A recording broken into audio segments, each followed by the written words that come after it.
We have here the Vanacci Stealth Carbon Fiber Wallet. 3 words. Yeah. Fiber, fiber, fiber. That's right, carbon fiber. It has a clever slider and card serving up mechanism, but is it really built to survive? This is made by Vanacci. They call it the Stealth Wallet. Let's take a look here, this box. Silica, don't eat. You know that just makes us want to put it in our mouth and try. All right, some tissue paper. And here it is. Let's set this packaging aside and get a closer look. Seeing some scrapes on this already.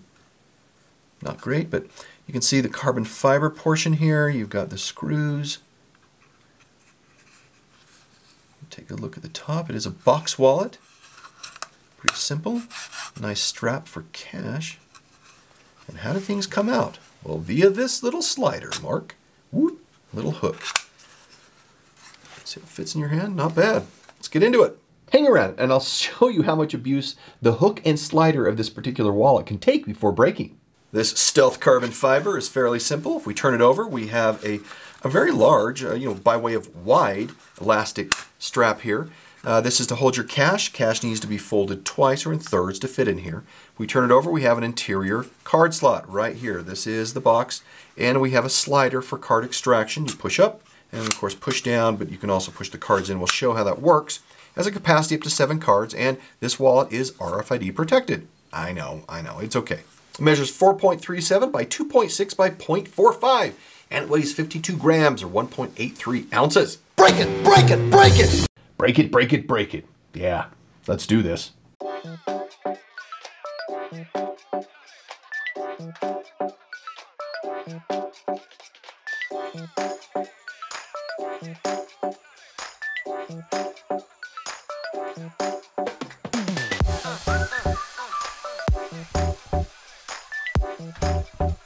Minimalist carrying this, probably 5 cards, reasonable. I think still 7, and it is a maximum of 7 cards.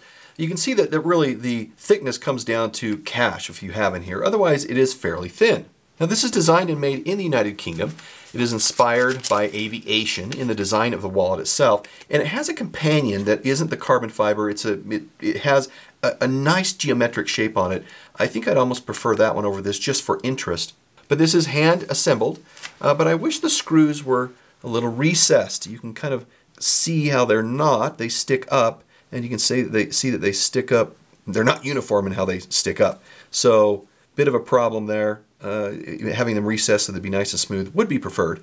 It's made from machined carbon fiber, so very precise in how it comes together.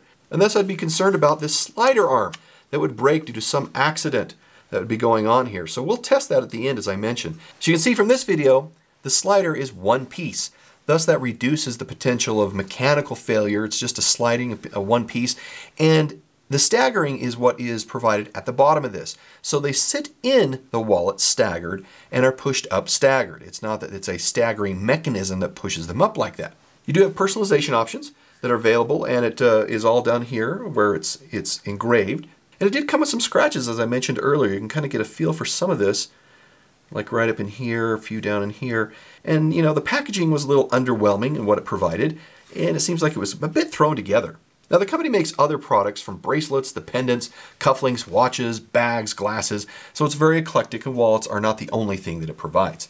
Now it is priced for $92, that's in conversion. Now you think that the hook here would hold in the cards, but unfortunately you would be wrong. As you can see, cards come out, so that's just not a great experience there, and gives you a false sense of security based off of this little hook, because it does pull the cards down, but you'd think that it would also act as a mechanism to prevent cards from falling out.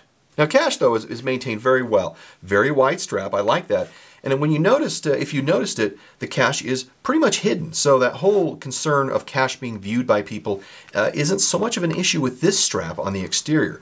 Let's see if when the slider is out with cards in it, to provide some protection, if the slider was caught on something, would it or would it not break? Well, let's take a look. All right, we're going to tell you if we can break this and what it would look like. So the point of this is to say, all right, so I have this out, I turn, it catches, what's going to happen with this? And this is supposed to be made out of carbon fiber. We'll see how far this can go before, ooh, I hear some cracking. Oh, and that is carbon fiber. It is a carbon fiber cracking going on. Oh, I made a mistake. I don't really want to break that anymore. All right, well, you know, I hear cracking again. It is kind of been compromised a bit, but then again, it really wasn't all that great in holding cards in. So let's push it to its limits. Oh, and there you go. There you go. That looks to be more plastic than anything else, but there you go. Now that said, I'd have to tell you that because the hook didn't really do anything, that if this broke for some reason, the wallet is still very functional. You can move your cards up like that, put them in, and like I said, yeah, they come out, but, well, maybe it's not ideal. But there you go.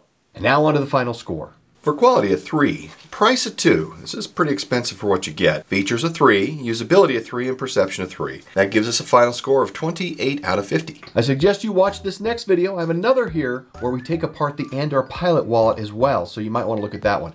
Thanks, and we'll see you in the next review. Bye.